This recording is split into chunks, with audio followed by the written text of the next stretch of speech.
కేసీఆర్ పై ప్రభుత్వానికి కుట్ర చేయాల్సిన అవసరం లేదని కాంగ్రెస్ ఎంపీ చామల కిరణ్ కుమార్ రెడ్డి తెలిపారు. కేసీఆర్ కమిషన్ ముందు హాజరు కావడాన్ని కేటీఆర్ జీర్ణించుకోలేక రోడ్డుపై పిచ్చివాగుడు వాగుతున్నారని మండిపడ్డారు.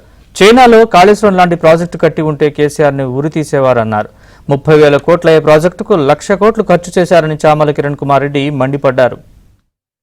కాళేశ్వరం ప్రాజెక్టు కట్టి ప్రజలకు వాస్తవంగా 48 లక్షల ఎకరాలకు నీళ్లు అందించే విధంగా వాళ్ళు కనుక చేసి ఉంటే మాకు పెద్ద దాని మీద ఆలోచించాల్సిన అవసరమే లేదు. రైతులకు మంచి జరుగుతుందంటే కాంగ్రెస్ పార్టీ ఎప్పుడు మాట్లాడదు. మరి ఈరోజు కేటీఆర్ గారు బయటకు వచ్చి రేవంత్ రెడ్డి గారి గురించి మాట్లాడుతూ వాళ్ళ తండ్రి ఏమో ఘోష్ కమిటీ ముందు నేను ఒక్కనే ఏకపాత్రాభినయం చేస్తా, నేను అందరి ముందు ఉంటే చెయ్యి అన్నాడు. మరి ఎందుకు చేయన్నాడు ఆయనే చెప్పాలి.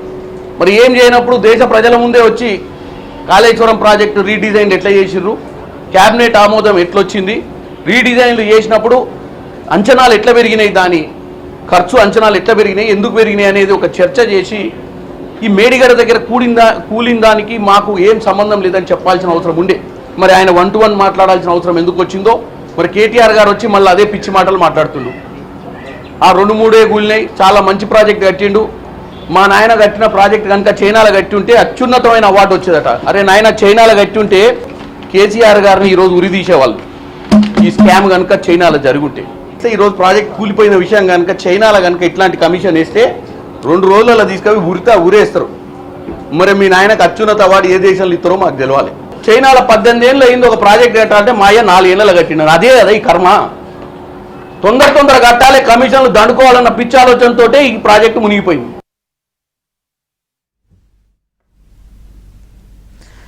కాళేశ్వరం, ధరణి, మిషన్ భగీరథ పథకాలు పెద్ద స్కామ్ అని మంత్రి పొంగులేటి అన్నారు. కాళేశ్వరం రీడిజైన్ కు కేబినెట్ అనుమతి లేదనుకుంటా అన్నారు.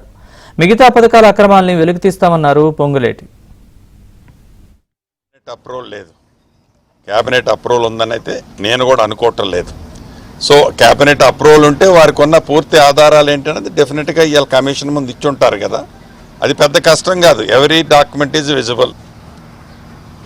అది వారు వ్యక్తిగతంగా చేసిందా, వారి స్వార్థం కోసం చేసిందా, వారు ఏంటి అనేది తప్పకుండా బయటకు వస్తుంది. రెండో అంశం మిషన్ భగీరథ, దాంట్లో కూడా అదొక పెద్ద స్కామ్. ఇక మూడోది భూములు, ధరణి పేరుతో భూములు. ఈ 3 స్కామ్స్ ఆనాటి ప్రభుత్వం చేసింది. ఇప్పుడు శ్రీకారం చుట్టడం జరిగింది కాళేశ్వరంతో. మిగతా కార్యక్రమాలు కూడా 1 by 1 తప్పకుండా రైల్వే ట్రాక్ మీదకి వస్తాయి. ఇది పేదోడు సొమ్ము.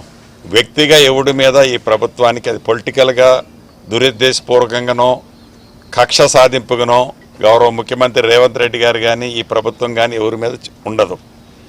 తప్పు ఎవరు చేస్తే ఆ తప్పు చేసిన వాళ్ళు శిక్షకు అర్హులు కాబట్టి ఎంత పెద్దోళ్ళైనా ఉంటుంది.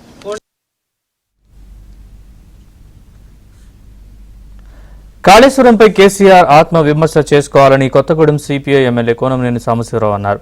అప్పట్లో కాళేశ్వరం ప్రాజెక్టు తన బ్రెయిన్ చైల్డ్ గా చెప్పుకున్న కేసీఆర్ ఇప్పుడేమో తప్పించుకునేందుకు ప్రయత్నిస్తున్నారని ఆయన మండిపడ్డారు.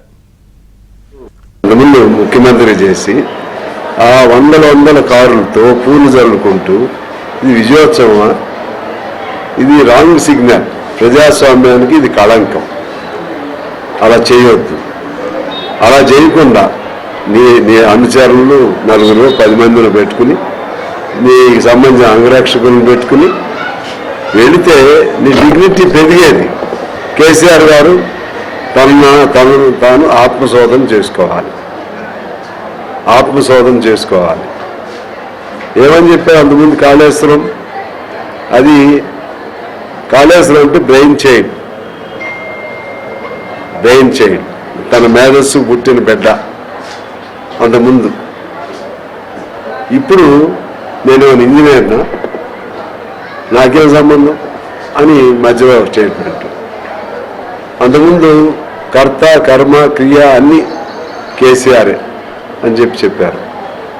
ఇప్పుడే దాని నుంచి తప్పించుకుని అధికారులని అందులో ఇన్వాల్వ్ చేస్తున్నారు. కేసు పెడితే అధికారుల మీద కూడా పెట్టాల్సి వస్తుంది. అధికారుల మాట ఇంటేనే మీరు. అసలు అధికారులు చెప్పింది, నిపుణులు చెప్పింది